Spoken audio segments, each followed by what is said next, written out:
What is going on, guys? DBG here, and in this video we're going to be talking again about the retro packs. We are going to be talking about them because, let's be real, they are the most relevant thing right now in my team, and they might make my team as relevant as it's been in quite a while, especially like short term. For me anyway, content wise, I'm more excited content wise than anything because I can, for example, say for example they give a batch of 5 players. I can talk about the history of those 5 players. I can obviously do a video breaking them down in game. Then I can do another video describing, kind of like almost doing a history lesson describing how the cards played when they were in their individual games. For example, Penny Hardaway. I mean, nobody really used him. He couldn't really shoot the deep 3. It was in a game when there was everyone was running Giants and point guard anyway. He had a bad release, no one really used him. And Paul George, absolute god. Dunked on everybody because it was 2K15. Was uncontestable because of patch 4. Literally drive baseline or just shoot a 3. It's good every single time. Kareem, the best center in that game, did not miss from the corners. As well as that, very, very good in the post hook and post fadeaway are both nice. As well as that, he had the Giannis crossover from 2K19, so he got a speed boost every time he crossed the ball over, and he was just a god. Obviously, we'll be going to a lot more depth. But 2K basically said, what card should we bring back to my team? And Space War Bird put in Simvalar. Then they had like Eddie Curry, 2K20, 16 J.R. Smith. So in this video, I'm going to be going over, I think I have got 11 here. So I'm going to just call it a top 10. Like it's 11 cards that I really want to see. So cards, obviously Simvalar, I'm not going to put it on because that's a very obvious one. But there are certain cards that are, Eddie Curry again would be a great card to see. But there are certain cards that are very, very obvious. Like I'm not going to put in 2K16 Steph Curry. Because I'm like, we're getting a 99. We know we're getting a 99 overall Steph Curry at some stage. Like, it's a given. It is a given that we're getting a 99 overall Steph Curry. So, for that reason, I'm not going to talk about any of those cards. But these are cards that we may or may not see throughout the year. So, first player. NBA 2K18, Jonathan Isaac. If this card comes out right now, yeah, he'll only be able to play small forward or power forward. But this card, just look at the stats. Obviously, badges were so cheap in 2K18 that you could just put a bunch of gold badges. And badges didn't mean as much back then. Like, range mattered. The rest of the badges really didn't mean as much. He came with Hall of Fame, which is probably Clamps and Chase Down Artist. Also, look at these stats. 85 speed, 77 speed of ball, 85 acceleration. Literally, I am telling you, these were all lies. It was literally just stop, start, 5 out cheesing. He was a god. He was 6'11". He's actually, I think on one of his cards last year he was 6'10", then he was 6'11" on our card. I'm not sure what height he is this year. But again, anyway, 6'11", 82 3 ball, which is honestly competent. I had decent enough 3 ball. 95 driving dunk. And just look at these defense stats. Let's not forget, this is 2K18. This is before the power creep. This is before the 99 everything cards all came out. He had 93 lateral, 92 block, 92 steal. Like, if we got this card right now, again, like copy and paste the stats, this card will be ridiculous. The best Ruby by a country mile in this game. And considering the fact that if they update him to 2K21 badges, they probably go and give him like gold catch and shoot, a few more hot zones, maybe bronze range. Man, this card could be game changer. Then we got last year's Dina Raja. I don't have too much of a focus on 2K20 players because I'm guessing a lot of the guys in 2K20 will end up getting cards in 2K21, like high overall cards. Like, as we remember, we got a very, very high overall, what's his name? We got a really high overall, like, Hito Turkoglu in 2K20 because he was so good in 2K19. And I'm guessing, like, Dino will still get an oval this year. But this Dina Raja card was the card that started it all. Not even the obviously the Opal was way better, but this card came out on like the 4th of April, if I'm not mistaken.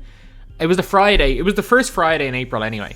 But I remember Will Chamberlain came out on whatever day the 1st of April was. I think the 1st of April was a Tuesday. Yeah, I think it was the 4th of April, Friday. But Dina Raja literally, he came out and he was better than Wilt, and everyone had grinded nonstop for Wilt. But like, this card was just insane. Like, look at these stats. Defense was ridiculous. Came with 33 half badges. At the time was crazy. He didn't have range. It was the only problem. The guy could speed boost. I don't exactly know what his SIGs were, but he was just a god. Then we've got 2K19 Mo Bamba. Mo Bamba, lads. 87 three-pointer. The guy did not miss. 88 speed, 65 acceleration. Felt like it was 99 speed. I don't care about any of his other stats. The guy had the longest wingspan in the game. He also had a 96 block. The guy was 2K MT when he came out. As well as that, he didn't miss. I don't care if that three-point rating said 79. Or, sorry, said 87. It was 99. If you guys don't remember, it didn't matter hot zones. I remember I gave him range because I bought a couple of ranges for like 1K MT. And it didn't even matter if he had range or didn't have range because players didn't spot up and pick and pop into weird positions. Like you used to be able to call a 5 out where your players didn't spot up on hash. So range extender didn't matter nearly as much. The reason why range extender is so important this year, obviously, is for 3 hunting, which didn't really exist in 2K19. As well as that, pick and pops nowadays players spot up further away from the 3-point line. And as well as that, the 5 out, people used to hug the 3-point line, now they hug hash. So range extender didn't matter nearly as much back then as it does now. It obviously helped, but I'm telling you, man, Mo Bamba, he was ridiculous. He was so fast. He could literally, like he dunked on everybody. He caught every rebound because of his height. Didn't matter that his strength rating was it was really, really low from what I remember. 70, yeah, did not matter. He was one of the best centers in the game when he came out. Now we're going back to 2K18. Dragon Bender. I don't know what it was about this card. Like 7'1" center. I don't think we can get a Dragon Bender because I don't think currently they have his rights. Because we didn't get one of him last year. But 93 ball. He had 70 speed, 67 speed ball, 69 acceleration. Lie. It's a lie. I'm telling you right now, that's a lie. This card used to run the point guard for me. And obviously not like all the time, but I would occasionally use him as a primary ball handler and he would just dominate. If you guys don't remember, I played in like a My League and I ended up trading like Marc Gasol. I think I traded Marc Gasol for Dragon Bender because I think YBC had Dragon Bender. And then Dragon Bender ended up leading the entire league in scoring. He was just unbelievable. 90 block as well. He was 7'1" with a 90 block, a 93 pointer, really good rebounding stats, and speed that felt like it was like 95. He was unbelievable. And man, another Dragon Bender card, please 2K. Then we're going to 2K15 Mellow. Unfortunately, one of the weird things with 2K15, 2KMT Central is that for certain players, you can't actually see the pictures on the website. And other players, you can't see the stats. And for Mellow, you can see the picture, you can't see the stats. But Carmelo Anthony, holy moly, lads. This guy right here, he was next level. He was next level. If 2K can somehow find a way to give Carmelo Anthony his old jump shot on just a throwback card, because he was different. Mellow from 2K13 to 2K, I didn't use him enough in 16 to really form an opinion.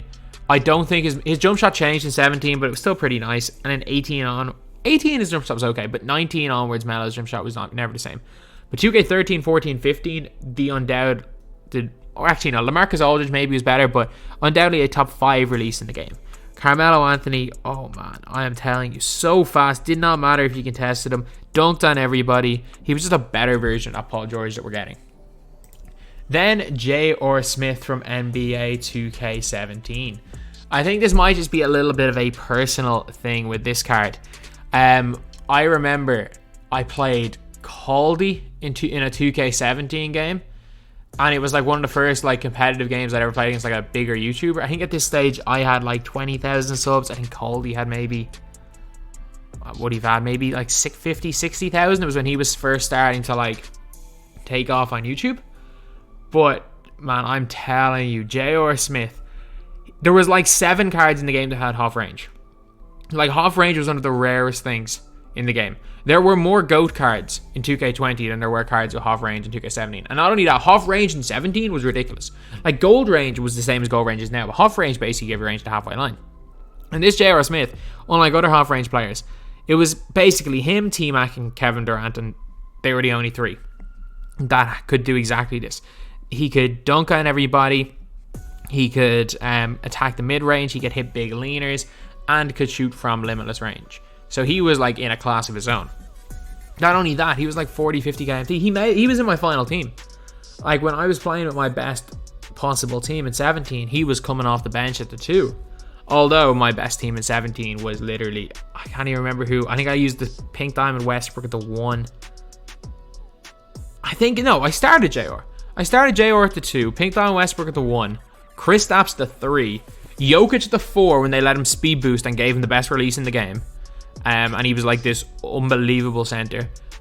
And then Ilgauskas at the 5. That was the lineup I ran with. And I had like Kareem off the bench. Oh, it was bad. And there were certain games that I remember against YBC where I played Kareem at the 5, Jokic at the 3, Ilgauskas at the 4. And I remember I played Kristaps at the 2 against them. Oh, good times. Good times. I was cheesing before it was cool to cheese. Then there's Thon Maker. You have your pick. Emerald Thon Maker 2K17, Ruby Thon Maker 2K19. Ruby Thon 2K20, not as good. Although, he was the Ruby Thon in 20 was the only one with range extender.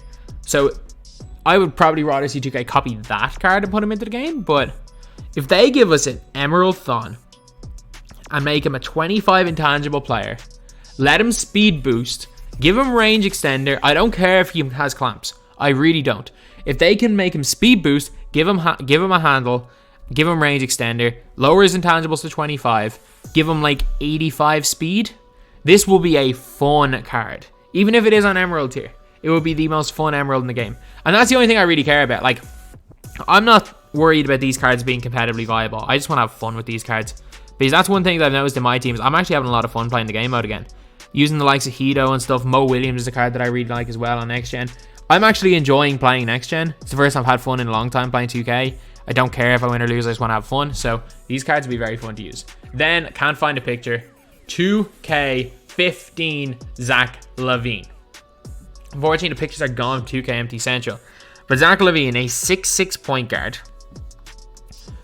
who had a 79 3 ball, 90 speed. Like, there was no speed with ball or no acceleration. Quickness was just laterally. Oh, sorry, quickness. I don't even remember what that was. Maybe that's acceleration. He had 86 lateral quickness. This is long before clamps was a thing as well. He had 98 driving dunk, 175 driving dunk. He dunked literally on everybody. He was broken. He had 90 speed, unbelievable dunk, could hit the 3 ball when he's wide open. The guy was broken. And this was back in the year where everyone played on ball. Literally, all you had to do, zigzag, zigzag, zigzag, until they gave you a little bit of space. You attacked baseline and dunked on them every time. Zach LaVine Silver was the best card in the game, day one. Forget LeBron James. Forget Kevin Durant. Forget the diamond Kevin Durant people got. Heck, even up till the first patch, I was about to say forget Michael Jordan, but we didn't get Michael Jordan. We only got historic cards. I think it was like December when they first introduced the historic cards in 2K15. But like, forget about all the cards. We got, like, I had Onyx Dwayne Wade, who cost me quite a lot. He was like a throwback Dwayne Wade, because Dwayne Wade is my favorite player. He cost me a bunch in 2K15. He was my most expensive player. LaVine is my best player. Like, this silver card. There will never be a silver card as good as this. Except for maybe Cedric Ceballos from 2K16. If you guys don't know about Cedric Ceballos, if you guys know, you know with Cedric Ceballos. Like 90-something speed, 99 dunk. He was just a god. But, yeah, silver Zach LaVine, you got it. You got to put him in any of these lists. Then we're going back to 19. Emerald Joe-Chi. Well, lads, if any of you guys remember this dude right here, I used to call him the Galaxy Opal Wilt Stopper. He was the best center in the game under like 15k, and the guy was a freaking emerald. They gave him 40 intangibles. He was 7'1". They gave him like a max wingspan, had an 82 3 ball with a cash release, as well as that he had a 90 block. Joe-Chi was ridiculous in this game, like absolutely ridiculous. I don't think they gave him an emerald in 2K20. I don't think they gave him any other cards. The emerald at the start of 2K20 was so bad, but like this card right here, 79 speed, 77 acceleration, 80 driving dunk. Like, he came out Chinese New Year on 5th of February. He was by a country mile the best cheap center in the game until Mo Bamba came out, which was the 29th of March. So he had a month reign where he was literally, not only was he like in every budget squad, you had to use him in budget squads. Like, if you made a budget squad without Joe-Chi, something was going on. Something was going wrong. The only problem with him was that he had the really slow post fadeaway, the Eiji and Liao one. That was his only problem. But his release was crazy. He was 1k MT. Hit from everywhere. Blocked shots unbelievably well. rebounded well. Even with a 72 strength, had a big player build, so he felt strong. This Joe Chi card, I'm telling you, man. If you remember back to 2K19 budget cards, he carried so many squads for me. He carried so many squads. He was a beast. Then there were two. And I'm not going to put this guy in number 1 because it's an obvious one. It's an obvious one. Dean Wade. Like, who else? Who else am I putting here? 2K are going to have to find a way to get Dean Wade into the game. I'm sorry, they are. They're doing it. They're doing it. There are certain cards this year that we know are coming into the game. Because I'm pretty confident that a 2K dev is watching this. And I'm not asking for it soon. I'm not asking for a Dean Wade game card soon. But sometime before the end of the year, if you're going to keep releasing these throwback cards, or even stuff for this year, we need Dean Wades. We need more and more Dean Wade cards. Well, no, we need more and more. We need at least one usable Dean Wade card before the end of the year. And you better believe, if it's coming to like March and April, and we haven't seen a Dean Wade card, I don't mind up until around March or April, then that's when I'm going to start getting loud about Dean Wade. Dean Wade, there is a massive story about this Dean Wade card. As you guys can see, this is it, lads. This is it. Like, literally, the most upvoted comment, it has the word lads in it. Like, this card is going to be unreal, an absolute game changer. Yeah, and the fact that I don't also spell triple threat, and the fact, the same way as I would pronounce it, because I don't pronounce THs, because I'm from Dublin. Yeah, so Dean Wade, basically, you guys got the card. I'm not even going to say I got the card.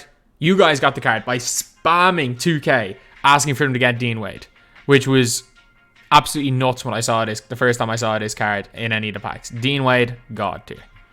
God tier. His bronze card in 2K20 was the best bronze card in the game. He just didn't miss. But number 1, 2K16 Channing Frye. And let me explain why. Like, you're looking at this guy and being like, he couldn't block a shot. Lies.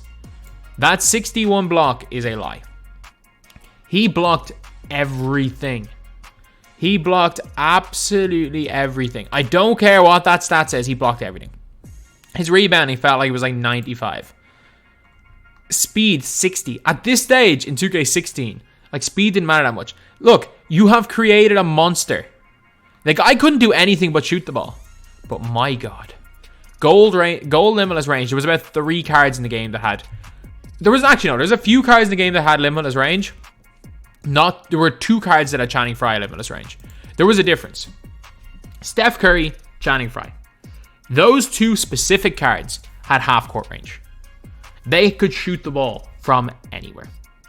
Channing Frye was my big man. From the day he came out, from the 10th of May 2016 until the end of the year, Channing Frye was my big man in 2K16. He was an absolute god tier card. One of my favorite cards to use. The guy shot the absolute lights out. He did everything. He did absolutely everything on the floor. He was mobile. He could rebound. He played in the post.